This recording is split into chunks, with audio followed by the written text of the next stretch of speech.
Shalom Jemaat GKM Anugerah yang dikasihi oleh Tuhan. Bagaimana kabar Anda hari ini?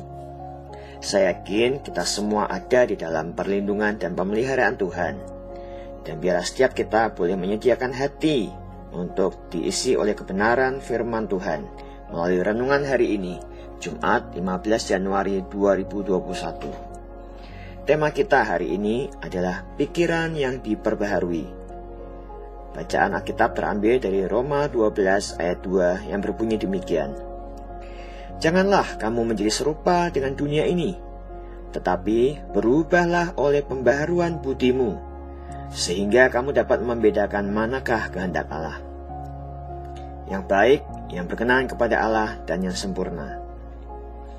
Setelah kita menerima Kristus sebagai Tuhan dan Juru Selamat pribadi, atau mengalami kelahiran baru, setiap hari Roh Kudus berkarya mengubah hidup kita semakin serupa dengan Kristus. Bagaimana Roh Kudus mengubahkan hidup kita? Dengan membaharui akal budi atau pikiran kita. Bukan artinya pikiran yang lama hilang dan menjadi amnesia atau hilang ingatan. Namun, pikiran kita yang selama ini dikuasai oleh nilai-nilai dunia yang jahat dan berdosa, mulai diubahkan dengan pikiran Kristus. Namun, pembaharuan pikiran oleh Roh Kudus tidak terjadi dengan otomatis, karena ada bagian kita untuk menyelaraskan pikiran kita dengan firman Tuhan dan menjadikan firman Tuhan sebagai kompas yang akan mengarahkan hidup kita di dalam kehendak-Nya.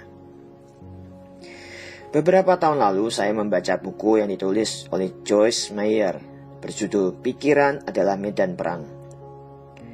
Setiap hari pikiran kita menjadi area pertempuran antara iblis dan Tuhan, antara keinginan iblis yang ingin menghancurkan hidup kita dengan kehendak Tuhan yang memberikan kehidupan. Yesus berkata, pencuri datang hanya untuk mencuri dan membunuh dan membinasakan. Aku datang supaya mereka mempunyai hidup dan mempunyainya dalam segala kelimpahan.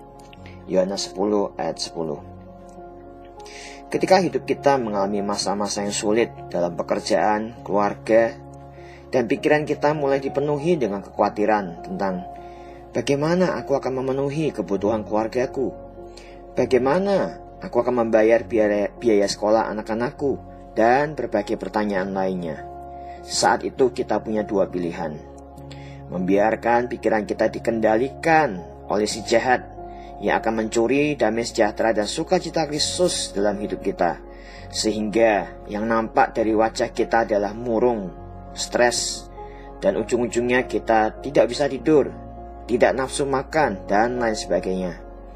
Atau pilihan kedua, mengizinkan pikiran kita diisi oleh firman Tuhan yang berkata, janganlah hendaknya kamu khawatir tentang apapun juga, tetapi nyatakanlah dalam segala hal keinginanmu kepada Allah dalam doa dan permohonan dengan ucapan syukur.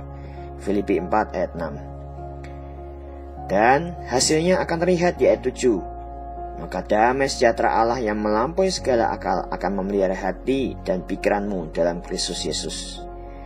Disinilah peperangan terjadi dan kita perlu mengambil keputusan dengan berkata, meskipun situasi belum berubah, kesulitan belum berlalu, aku tidak akan kalah oleh kekhawatiran, melainkan aku akan tetap percaya kepada Tuhan dan bersyukur kepadanya. Indah bukan? Pikiran yang diperbaharui oleh Tuhan akan membawa kita semakin dekat dan mencintai firman-Nya. Manfaatkanlah gema perjanjian baru yang disediakan oleh GKM Anugerah sebagai sarana yang Tuhan pakai untuk memperbaharui pikiran kita dan mengarahkan hidup kita dalam kehendak-Nya yang baik, berkenan kepada Allah, dan sempurna.